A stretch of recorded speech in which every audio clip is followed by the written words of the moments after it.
Hello guys, ngayong araw nga pala ay papakita ko sa inyo ang aking accommodation. Ito pala ang harapan ng aming accommodation at ito ang view mula dito sa rooftop. Yang nasa gitna na yan guys, ayan, yung natatapatan ng lampshade. Yan guys, yung bahay ng aming mga kasamahan dito. Napakaganda ng view dito sa may taas guys at makikita mo at matatanaw mo ang buong view or kalahati ng view ng Hobro, Denmark dito sa aming area. Kaya dito sa aming area na to ay masasabi ko lang na napakaganda, nakakatuwa lang at dito ang aming naging accommodation. At oo nga pala, ipapakita ko din sa inyo ang aming kwarto. Ito pala ang aking kwarto, yan. Bale, may papadala pa sa akin na cabinet kasi kulang pa yan. Pero ayan lang yung nalinis ko ngayong araw kaya ayos naman, solo lang ako sa kwarto at ito nga pala ang toilet. Bale, itong toilet namin ay ganito ang itsura at ito ang paliguan guys, yan, ang shower.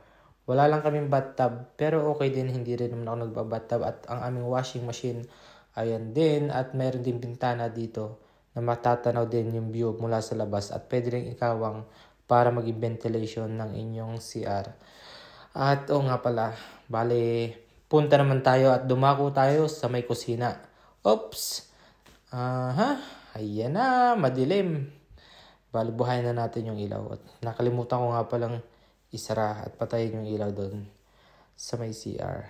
So, magpatuloy na tayo dito sa may kusina. Ayan na, buhayin natin yung ilaw. Ayan yung mga view at medyo makalat pa. Guys, pasensya na. Ayan lang yung aming simpleng kusina. Kahit pa paano ay okay na din yan. Binuhay ko ng ilaw. Dinala ko yung aming rice cooker at saka yung air fryer. Kasi walang mabibilhan dito ng ganyan sa Denmark. Nahihirapan kami maghanap.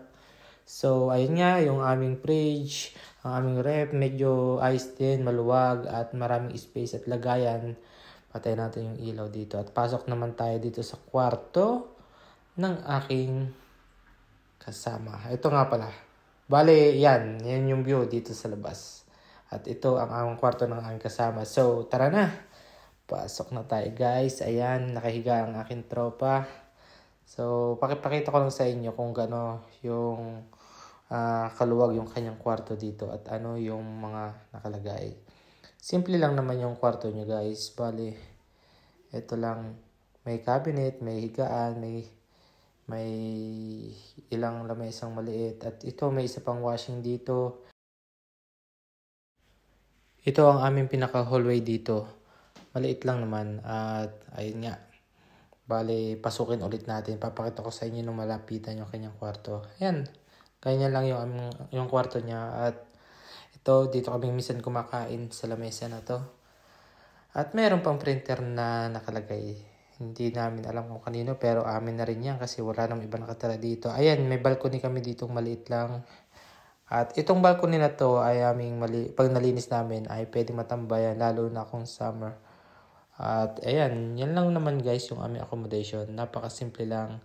Bale, ito nga pala yung view sa madaling araw ng accommodation namin. At ito makikita ninyo sa labas. Para siyang mga bituin sa ganda guys. Kasi yung mga ilaw kapag binuhay na at sabayan pa ng pag ay talaga napakaganda. Yun lang guys. Maraming salamat at magandang gabi. Thank you.